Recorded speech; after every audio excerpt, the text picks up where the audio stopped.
दिसंबर 2014 border Gavaskar series. 30 दिसंबर के दिन अचानक से खबर आती है कि चलती सीरीज के बीच भारतीय कप्तान महेंद्र सिंह धोनी ने न केवल कप्तानी छोड़ दी है बल्कि रिटायरमेंट भी ले ली है। पूरा क्रिकेटिंग वर्ल्ड हैरान था। इस बारे में उन्होंने केवल एक ही खिलाड़ी को पहले बताया था, वो थे सुरेश रैना। हालांकि तब तक ये खबर बाहर नहीं आई थी कि ऐसी क्या वजह रही है कि महेंद्र सिंह धोनी को रिटायरमेंट लेनी पड़ी और कप्तानी छोड़नी पड़ गई। लेकिन इस खबर के आते ही कयासों का सिलसिला जारी हुआ कि शायद अपनी कप्तानी से वो टीम में वैल्यू ऐड नहीं कर पा रहे हैं। ऊपर से टीम का प्रदर्शन लगातार नीचे गिरता हुआ जा रहा था। इसके अलावा एक और दिक्कत थी धोनी की बल्लेबाजी। 2014 दिसंबर तक महेंद्र सिंह धोनी का बल्लेबाजी का एवरेज 17 पारियों में केवल 33 का था। इसके अलावा उनकी कीपिंग कैपेबिलिटी पर भी सवाल उठने लग गए थे। तो क्या अब रोहित शर्मा भी अपने पूर्व कप्तान महेंद्र सिंह धोनी की तरह ही चलती सीरीज से रिटायरमेंट ले सकते हैं या बीसीसीआई उनको भी एक लॉन्ग रन दे सकती है? आखिर क्यों क्रिकेट पंडितों का कहना है कि अब रोहित शर्मा को अपनी बल्लेबाजी, अपनी साख, कमाए गए नाम को बचाने के लिए टेस्ट कैप्टनसी छोड़ देनी चाहिए या तो पूरी तरीके से रिटायरमेंट ले लें? क्या रोहित महेंद्र सिंह धोनी के नक्शे कदम पर चल रहे हैं या भी उनको और मौका मिलेगा? जानेंगे आज के इस वीडियो में। नमस्कार दोस्तों, भारत और ऑस्ट्रेलिया के बीच बॉर्डर गावस्कर ट्रॉफी का तीसरा टेस्ट बहुत ही सवालों के घेरे में रहा। सबसे बड़ा सवाल उठा रोहित शर्मा की कप्तानी पर, चाहे वो पिंक बॉल टेस्ट हो या गाबा टेस्ट। दोनों ही टेस्ट में रोहित शर्मा की कप्तानी क्लूलेस नजर आई। बॉलिंग के सिलेक्शन से लेकर फील्डिंग एडजस्टमेंट सब मामलों में रोहित की कप्तानी फ्लॉप नजर आई है। ऊपर से उनकी बैटिंग इतनी नीचे जा चुकी है जिसकी कोई हद नहीं है। एक कप्तान टीम को लीड करता नजर आता है, लेकिन रोहित के केस में ऐसा नजर नहीं आता। दो कप्तानों बुमराह और रोहित की सफलता और असफलता की कहानी बॉर्डर गावस्कर ट्रॉफी का पहला और दूसरा टेस्ट बखूबी बयान करता है, जिसकी चर्चा हम वीडियो के अगले हिस्से में करेंगे। यह वीडियो रोहित शर्मा की कप्तानी और बल्लेबाजी में आए डिक्लाइन की वजह से आने वाले संभावित परिणामों पर चर्चा करेगी। पहले टेस्ट और दूसरे टेस्ट में कप्तानी का सबसे बड़ा अंतर यह रहा कि जसप्रीत बुमराह ने नई बॉल से एक्सटेंडेड स्पेल डालने शुरू किए थे, जिसकी वजह से ट्रेविस हेड, स्टीव स्मिथ जैसे बल्लेबाज पर दबाव बना और इसी दबाव से उबरने के चक्कर में हेड हर्षित राणा की बॉल पर क्लीन बोल्ड हुए। जबकि दूसरे और तीसरे टेस्ट में बुमराह को 2 से 4 स्पेल के बाद हटा दिया गया, जिसका फायदा दूसरे टेस्ट में हेड और मार्टिस, जबकि तीसरे टेस्ट में फिर से हेड और स्टीव स्मिथ ने अपने को सेटल होने में उठाया। सबसे हैरान कर देने वाली बात यह थी कि दूसरे टेस्ट में जसप्रीत बुमराह की राउंड टू विकेट शुरुआती 3 बॉल पर ट्रेविस हेड लगातार बीट होते जा रहे थे, लेकिन उसके 2 ओवर के बाद रोहित ने बुमराह को अटैक से हटा दिया। इसके बाद हेड ने जो कुटाई की वो हम सब ने देखी। और तीसरे टेस्ट में जब 75 पर 3 के बाद ट्रेविस हेड बैटिंग के लिए उतरे तो सभी को लगा था कि रोहित के पास उनके लिए कोई न कोई प्लान जरूर होगा, और जो प्लान रोहित शर्मा लेकर आए वो डिफेंसिव था। हेड की बाउंड्रीज रोकने के चक्कर में लगभग 5 से 6 खिलाड़ी deep point, deep square leg और डीप फाइन लेग पर खड़े थे। लेकिन क्या हुआ सब जानते हैं। ट्रेविस हेड ने तब भी बाउंड्री लगाई और बची हुई बॉल्स पर अच्छे खासे सिंगल और डबल लेकर तेजी से रन निकाले। यानी कि कोई प्लानिंग नहीं, ना कोई डीप थर्ड मैन, ना ही कोई fly slip. Short pitch bouncer भी डाली गई। हेड के सेट होने के बाद शुरुआत मोहम्मद सिराज ने की, जिस पर हेड ने उछलते हुए चौका लगाया। उसके बाद का सीन देखिए, रोहित ने तुरंत एक खिलाड़ी वहां खड़ा कर दिया, फिर हेड ने एक सिंगल लिया तो एक खिलाड़ी वहां पर लगा दिया। उसके बाद हेड ने कबर पर चौका जड़ा तो फिर वहां एक खिलाड़ी लगा दिया। यानी रोहित को कप्तानी हेड करवा रहे थे। इससे भी ज्यादा चौंकाने वाली बात यह थी कि 55 ओवरों के बाद तक रोहित शर्मा ने बुमराह से बॉलिंग नहीं करवाई, क्योंकि वो नई बॉल का वेट कर रहे थे। यानी कि आप पूरे तरीके से जसप्रीत बुमराह पर ही निर्भर है कि वो आएंगे और नई बॉल से बॉलिंग करेंगे और हेड का विकेट ले लेंगे। भाई आप अपने बॉलर्स को कॉन्फिडेंस तो दीजिए कि आप लोग अपने हिसाब से फील्डिंग लगाइए, मैं आपको बैक करूंगा। लेकिन वो इसका उल्टा रहा था। रोहित को ट्रेविस हेड के भरोसे चल रहे थे और हेड अपने बल्ले के भरोसे। और हाँ रोहित भाई, आकाशदीप जैसी बॉलिंग करा रहे हैं ना, बिना किसी संदेह के उनका पिंक बॉल टेस्ट में खेलना बनता था। अब आपके फैंस ये बोलेंगे कि भाई ये तो कोच का फैसला होता है। अरे भाई, मैदान पर प्लेइंग 11 कप्तान लेकर जाता है, ना कि कोच। तो क्या रोहित की हिम्मत नहीं हुई कि गंभीर को बोला जाता कि सर हम आकाशदीप के साथ जाना चाहते हैं? अब क्या ही कहा जाए। और रोहित मानसिक तौर पर कितने डरे हुए हैं इसका अंदाजा इसी बात से लगा सकते हैं कि न्यूजीलैंड पर 46 पर ऑल आउट वाला खौफ अभी तक बना हुआ है। वरना ऐसी पिच जिस पर सुबह इतना फ्रैक्शन भी स्विंग मोमेंट नहीं है, वहां रोहित ने टॉस जीतकर फील्डिंग ली। इसलिए शायद कमिंस ने इसको गुड टॉस टू लूज कहा था। रोहित के ओपन न करने के फैसले का सभी ने स्वागत किया, क्योंकि रोहित स्विंग बॉलिंग के खिलाफ अक्सर नर्वस दिखते हैं, लेकिन छठे नंबर पर आकर भी हाल वही है। बैटिंग की बात अभी थोड़ी देर में करते हैं।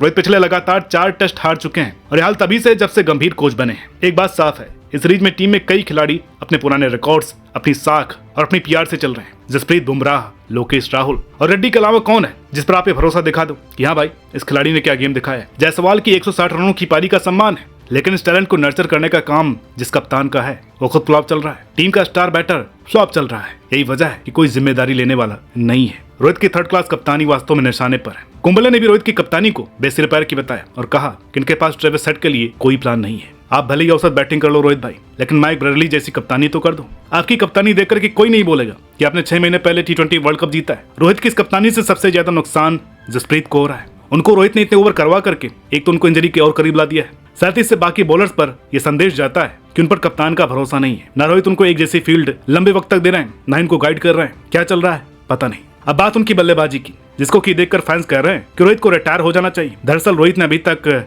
ऑलमोस्ट ओपन ही किया टेस्ट में। उसके बाद उन्होंने भी जीटी के दूसरे टेस्ट में नंबर 6 पर आने का फैसला किया, लेकिन नतीजा वही। लेकिन रोहित भाई, यहाँ पर इंटेंट वाला जुगाड़ काम नहीं आता। खैर, रोहित का भी क्या कसूर, उनकी बैटिंग वैसे भी जल्दी ही आ जाती है। ये रोहित और विराट के चक्कर में आपको पंत और गिल की नाकामी नहीं भूलनी चाहिए। आप रोहित का डिसमिसल देख लीजिए, उनका फुटवर्क ध्यान से देखेगा, आपको उनके पांव ज्यादा हिलते नहीं दिखेंगे। गुड लेंथ ऑफ साइड की बॉल पर न केवल विराट बल्कि रोहित भी फंस रहे हैं। चेतेश्वर पुजारा के अनुसार ओपनिंग न करने की वजह से रोहित की फॉर्म खराब चल रही है। अगर ऐसा है तो न्यूजीलैंड के खिलाफ भारत की स्पिन पिचों पर तो रोहित और भी खराब खेल रहे थे, वहां भी उनको पेसर्स ही आउट कर रहे थे। इसका मतलब ये हुआ कि उनका फुटवर्क, उनकी रिफ्लेक्सेस उम्र के साथ कमजोर पड़ते जा रहे हैं। जब आप बॉल की लाइन को कवर नहीं कर पा रहे हैं, वो भी इंडिया की पिच पर, तो ऑस्ट्रेलिया में आकर के क्या ही सुधार हो जाना है। पिछली 14 पारियों में इनके नाम 155 रन है, यानी कि 11 की औसत उनके नाम। अंदर आती हुई गेंद पर रोहित तो फंसते हैं, लेकिन जिस तरीके से कमिंस ने उनको दूसरे टेस्ट में सीधे गेंद पर आउट किया, वो और भी चिंता का विषय है। वो डिसमिसल रोहित की सबसे बड़ी कमजोरी दिखा रहा है और उसकी वजह से उनके रिटायरमेंट की खबरों ने जोर पकड़ लिया है। ये ऑस्ट्रेलिया का दौरा किसी न किसी का करियर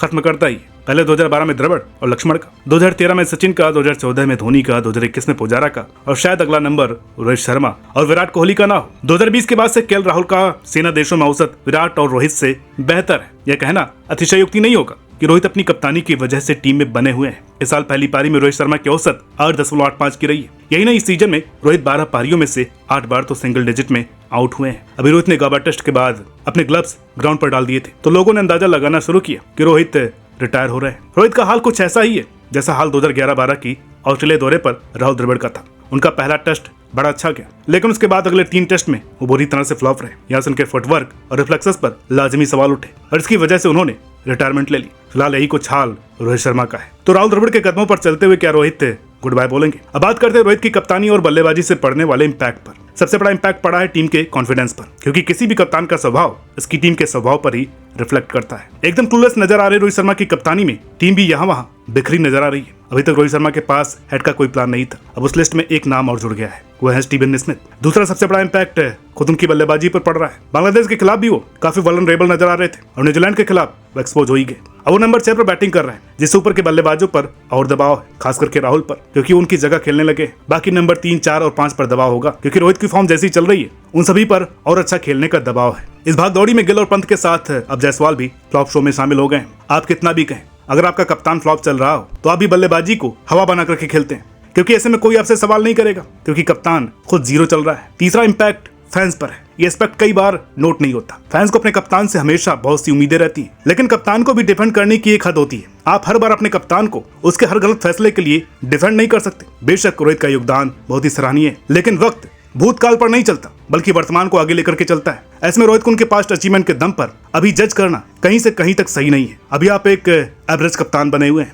और आपकी बल्लेबाजी भी नीचे लगी हुई है। आप अपनी टीम को लिफ्ट कर पा रहे हैं, न किसी सीनियर खिलाड़ी को समझा पा रहे हैं, न बॉलर्स को गाइड कर पा रहे हैं, न कोच के खिलाफ जा पा रहे हैं, न हेड के खिलाफ प्लानिंग कर पा रहे हैं। तो यहाँ पे एकदम क्लूलेस, लापरवाह, नीरस कप्तान नजर आ रहे हैं। ये सब अभी तक एक क्रिकेट एनालिस्ट होने के नाते हमने कहा, लेकिन अब एक फैन के नजरिए से कहेंगे कि रोहित भाई, एक बार, बस एक बार अच्छा खेल जाओ, कप्तानी छोड़ो, हाई नोट पर करियर खत्म करो। हम अपने हिटमैन को जबरदस्ती रिटायर होते हुए नहीं देखना चाहते हैं, और विराट को भी नहीं। तो दोस्तों, इस बारे में आपकी क्या राय कमेंट करके बताइएगा। वीडियो अच्छी लगी हो तो प्लीज लाइक करें, शेयर करें। चैनल पर नए हैं तो प्लीज सब्सक्राइब करना ना भूलें। मिलते हैं आपसे अगली वीडियो में, तब तक के लिए नमस्कार।